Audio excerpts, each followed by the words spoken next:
Hello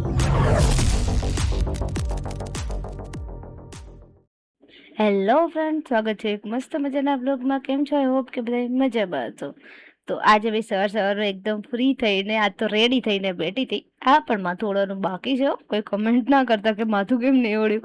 તો માથું ઓળવાનું બાકી હતું અને ટ્યુશન વાળા આવી ગયા તો બેસી ગયા હતા. અને નવી કુર્તી પહેરી છે, કેવી લાગે કમેન્ટ કરજો. છોકરાઓનું છે ને ઇંગ્લિશનો પાઠ વાંચવાનું ચાલુ છે, કેમ કે ઇંગ્લિશ વાંચવું અને એમની પ્રેક્ટિસ કરવા માટે પાઠ વાંચવો જરૂરી છે. ત્યાં ધ્યાન આપ, મારી સામે નહીં. ક્યાં પહોંચાય? બધાને એક જ પાઠ વાંચવાનો, જે આપણે કરાવ્યો હોય એ જ પાઠ કરાવવાનું, સમજાયો, હવે વાંચવાનું. આને વચ્ચે જાય પછી આને, આને વચ્ચે જાય પછી આને, આને વચ્ચે જાય પછી આને, આને વચ્ચે જાય પછી આને, એ રીતે બધાને વાંચવાનું. અને અહીંયા 5મા વાળાને મેં પ્રશ્નના જવાબ કરવા આપ્યા છે અને આને ચાલે છે પરીક્ષા, એટલે આને ગણિતના દાખલા કરવા આપ્યા છે.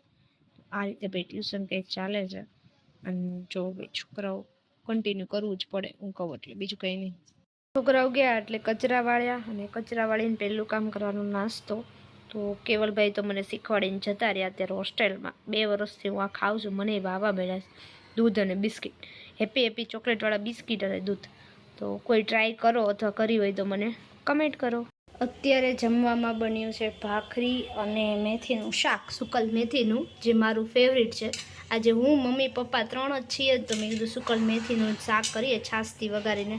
તો મસ્ત મજાનું શાક અહીંયા બની ગયું છે, બહુ ગરમ છે અને પપ્પાને આવવાનો ટાઈમ થઈ ગયો છે ને, તો મેં કીધું હવે ઠરવા મૂકી દો.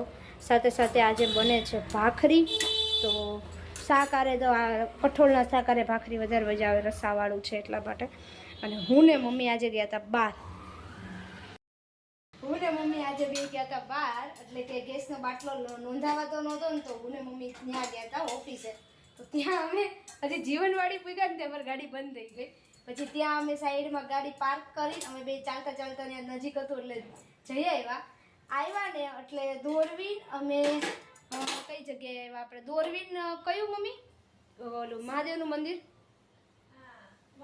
હા, વડેશ્વર મહાદેવનું મંદિર સુધી આવ્યા. અને ત્યાં મને યાદ હતું કે ત્યાં એક દુકાન છે ઇલેક્ટ્રિકની, બરાબર, ગાડીવાળાની. એને જઈને બતાવી કે આ ગાડી બંધ થઈ ગઈ છે, ચાર્જિંગ તો હજી મેં કાલ જ કર્યું છે. તો હું કહીશ ખબર, લાવો ચેક કરો. તો ચેક કરીને જોઈને તો છે ને સ્વિચ બંધ થઈ ગઈ હતી. અને અમે લગભગ અડધો પોણો કિલોમીટર સુધી બે હકાઈને આવ્યું. અને શું ગરમી લાગે એમાં તો. એટલે ભાઈ આવું થાય છે હવે ગાડીમાં. અને પછી હવે પાછા ગાડી શરૂ થઈ ગઈ, ચાર્જિંગ પૂરું હતું. એટલે પછી પાછું થોડુંક અસ્તરનું કાપડ લેવા ગયા.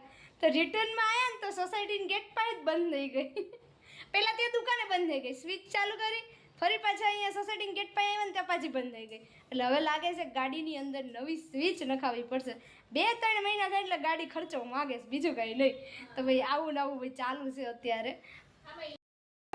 ઇલેક્ટ્રિક ગાડીમાં તો એવું રહેવાનું, 3 વર્ષ પછી આવું જ રહે. 3 વર્ષ પછી આવું જ રહે. પણ આપણે નવરા હોય ને મમ્મી, એટલે આપણે હાલે આવું બધું. અને મમ્મી જો અહીંયા સફેદ કુર્તીનું કાપડ છે ને, એ લઈ આવ્યા અમે અસ્તરનું, ને કાપડ હતું એટલે કીધું કટિંગ કરી નાખે ને કુર્તી એક બનાવી નાખે. અને હું બનાવું છું અહીંયા રસોઈ. તો જો ગેસમાં મેં બંધ કરી દીધો. ભાખરી અડધી છે ને વણવાની બાકી છે એટલા માટે. તો ચાલો ફટાફટ એક ભાખરી રહી છે, કરી નાખીએ. તો પપ્પાને આવવાની ખાલી 2 જ મિનિટની વાર છે, મતલબ એનો છે ને 12:20નો ટાઈમ છે. ત્યાં તો હું ને મમ્મી નવરા થઈ ગયા. 2 મિનિટની વાર છે ને ત્યાં મમ્મી ડુંગળી સુધારી નાખશે. અને મેં જો રસોઈ તૈયાર કરી દીધી, અને ત્યાં મમ્મી આવ્યા ને ડુંગળી સુધારી નાખશે. અને ખરેખર પપ્પા જોજો હજી 2 જ મિનિટની અંદર હાજર થઈ જાય. જો આમાં કોણ કહે છે કે આ ચોમાસું છે, કેટલો તડકો છે, આંખો ખુલતી નથી મારી તો. એટલો તો જો ભાઈ કેટલો તડકો છે, આંખો નથી ખુલતી, બરાબર. આટલો તડકો હોય એટલે કોઈ એમનું કંઈક ભાઈ ચોમાસું ચાલે છે, ઉનાળા જેવી ફિલિંગ આવે છે અત્યારે તો. અને તમે જોઈ શકો છો બધા કપડાં અત્યારે સુકાઈ ગયા છે, પણ થોડી વાર રહેવા દઈએ તપી જાય. જો જતોય જો તડકો. અને ફટાફટ આપણે ઉપર તો આવી ગયા છીએ. તાળું ખોલી અને એડિટનું કામ કરીએ અને તમને આપી દઈએ વિડીયો. જો જે દિવસે કામ ન થાય તેથી કાંઈ ન થાય. આ રૂમ જ સાફ જ નથી થયો. અને જો કેવલભાઈ માટે આ બેગ લઈ ગયા હતા ને, બેગ 2 દિવસથી ફઈના ઘરે પડી હતી. ફઈને ફુવા કાલ રાતે આવ્યા ને તો આપી ગયા હતા. એમની 4 વ્હીલમાં મૂકી હતી, ત્યાં રહેવા દીધી પછી. અને હવે આ બધું આપણે ગોઠવવાના છે કપડાં બ્લેન્કેટ વાળવાનું છે. હવે તો જો કે વાળીશ નહીં, હવે સુવાનું છે એટલે બ્લેન્કેટ કામ આવશે. અને હવે આ બેગ છે ને એ ઉપર મૂકવાની છે, પણ એ ધવલ આવશે ને ત્યારે મારી આ મૂકાશે, ત્યાં સુધી નથી મૂકવી. જો અત્યારે એકલા મૂકીશ ને તો ભાઈ આવીને તો બૂમા બૂમ કરશે, એકલા કેમ મૂકી દીધી, પડી ગઈ હોય તો ના તે. અને હવે આપણે આપણું પીસી ચાલુ કરી દઈએ, સ્વિચ પાડી દઈએ એટલે થોડુંક ગરમ મળે થવા. કલરફુલ લાઇટ કેમ ના ચાલુ થાય, ના થાય ને. અહીંયા સ્વિચ બંધ હશે તો છે ને બંધ. સ્વિચ ચાલુ કરી, આ તો તરત ચાલુ થઈ જાય ઓલું સ્વિચ પાડો એટલે. અને આ ઘણી વખત બંધ કરી હોય છે આની સ્વિચને, ઘણી વાર નથી કરી. થઈ ગઈ, ચાલો થઈ ગઈ. ચલો હવે આપણે ફટાફટ તમને વિડીયો આપી દઈએ, એડિટ કરી નાખીએ. અને ગઈકાલે નથી આપ્યો એના માટે સવારની પહેરી લીધીશ, પણ તમને છે ને બતાવતા જ ભૂલી ગઈ.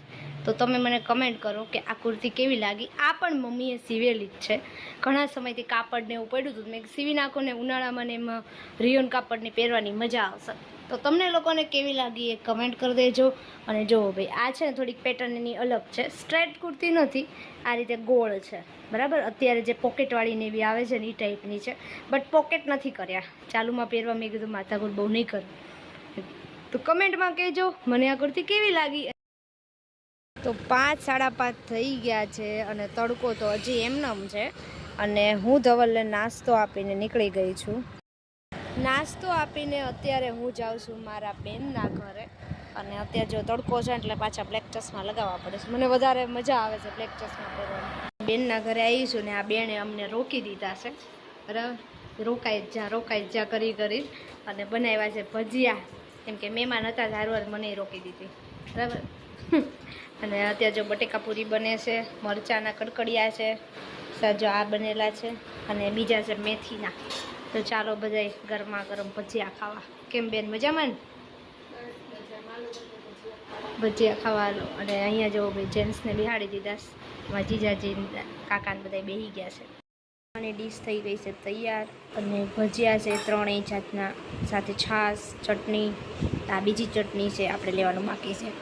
જો બેસી ગયા છે માસી. અને આ છે ને ચાંદની દીદીના માસી છે ડાયરેક્ટ. હા, ડાયરેક્ટ જુનાગઢથી અમે અહીંયા ડાયરેક્ટ ભેગા થઈ ગયા. અને અમે બધા બેસી ગયા. સારું છે ને તમને? સારું છે. અને જો ભાઈ હાલો બધા જમવા બેસી જઈએ. હાલો બેન, તમારે કેટલી વાર છે? હા તો હાલો બેસી જઈએ જમવા. તો જો ધવલ એના બેનના દુપટ્ટામાં જો શું લખે છે, અહીંયા માં લખ્યું છે ડબલ અક્ષરથી, કેવું મસ્ત લખ્યું છે.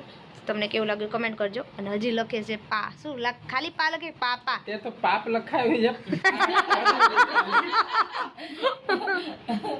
પાછળનો કાનો લગાવું છું એટલે પાપા લખવાનું છે, પાપ નથી લખવાનું. અને બેન ને આવ્યા છે બધા. કેમ છે અંકુ? સારું? કેમ છે તુષાર? તમને? તમને નાના બા? મને મજા ને. નાના ભાઈ આવ્યા છે આટો મારવા અને અમે બધા બેઠા છીએ ને ધવલનું ડ્રોઈંગ જોઈએ છે. એને છે ને 2-3 અક્ષર લખ્યા છે, બટ આમ જુઓ આખા દુપટ્ટાની અંદર એને શ્લોક લખ્યો છે. આખો શ્લોક છે, ઉપર નીચે આ સ્વસ્તિક છે. સ્વસ્તિક જ કહેવાય ને મમ્મી? આપણી ભાષામાં સાથિયા. હા, સ્વસ્તિક કહેવાય. ઓમ છે, આખો આ શ્લોક છે. તો મસ્ત એવું બધું દોર્યું છે. અને જેમ આમાં હજી કલર કામ થશે એટલે વધારે સરસ લાગશે. હું તમને કલર કામવાળું બતાવીશ પણ થોડાક ટાઈમ પછી બરાબર. અને જો મસ્ત બનાવ્યું હોય ધવલ, મસ્ત ડ્રોઈંગ કરે છે ધવલ.